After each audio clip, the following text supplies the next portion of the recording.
Everyone, welcome to my channel. आज की class में हम पढ़ने वाले हैं सेल ऑर्गेनल्स के बारे में। लास्ट की वीडियोस में मैंने आपको बहुत सारे टॉपिक्स या बहुत सारे सब्जेक्ट्स ऐसे थे जिनके बारे में मैंने कवर कराया है, वो क्लास 9th साइंस का है। आप चाहे तो उसको जाके देख सकते हैं। अभी तक हमने इस चैप्टर का बहुत सारी चीज़ें कवर कर चुकी है, जैसे प्रोकैरियोटिक, यूकैरियोटिक, साइटोप्लाज्म, बहुत सारे डिफरेंस। आज की वीडियो में जो हम डिस्कस करेंगे वो सेल ऑर्गेनल के बारे में करेंगे।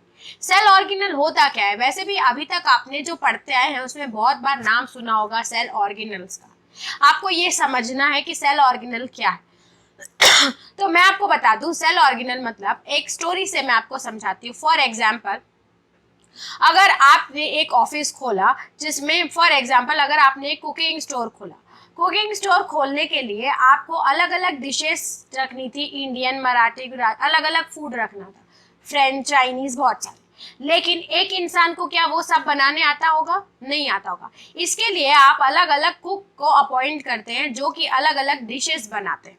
मतलब आपकी जो कंपनी है उसमें टास्क तो बहुत सारे हो रहे हैं, लेकिन जो पर्सन उस टास्क को परफॉर्म कर रहे हैं वो सब अलग अलग है।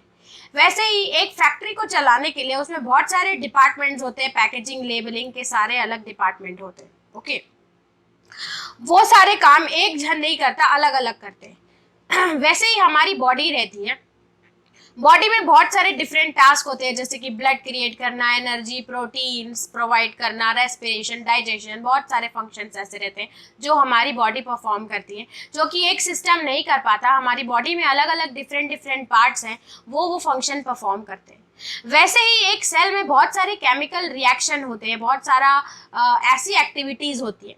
तो उस एक्टिविटीज को अलग करने के लिए एक मेम्ब्रेन बाउंड स्ट्रक्चर बनता है। मतलब अगर ये एक्टिविटी हो रही है तो इस एक्टिविटी को दूसरी एक्टिविटी से अलग रखने के लिए एक मेम्ब्रेन बाउंड स्ट्रक्चर फॉर्म कर लेते हैं। और ये ऑर्गेनल्स ये रहते हैं जो कि सब अलग अलग फंक्शन परफॉर्म करते हैं, और अपने जो भी ऑर्गेनल्स हैं इससे वो एक्सचेंज ऑफ एक्टिविटीज या केमिकल्स रुक जाता है, क्योंकि ये ऑर्गेनल हो गया, ये ऑर्गेनल हो गया, दोनों अलग अलग फंक्शन परफॉर्म कर रहे हैं, और ये मेम्ब्रेन बाउंड स्ट्रक्चर है, ये उनको हेल्प कर रहा है ताकि ये मिक्सअप ना। आइए अब रीड करते हैं इसका मतलब। An organelle is a subcellular structure that has one or more specific jobs. बहुत सारी जॉब होती है एक to perform in much like organ does in the body. जैसे कि एक बॉडी में फंक्शंस परफॉर्म करता है ऑर्गन, अलग अलग ऑर्गन अलग अलग फंक्शन परफॉर्म करते हैं। Among the more important cell organelles are nuclei, which stores genetic information. ये आपको बता रहा है कि कौन सा मोर इम्पॉर्टेंट है। और माइटोकॉन्ड्रिया, अब मैं आपको फॉर एग्जांपल बहुत, एक जैसे कि ये हमारा सेल है, सेल का पूरा स्ट्रक्चर है, इसमें न्यूक्लियस है, न्यूक्लियस के बाद बहुत सारे सेल ऑर्गेनल्स रहते हैं, जैसे कि माइटोकॉन्ड्रिया, न्यूक्लियाई, राइबोसोम्स और लाइसोसोम्स और एंडोप्लाज्मिक रेटिकुलम, गोल्गी apparatus।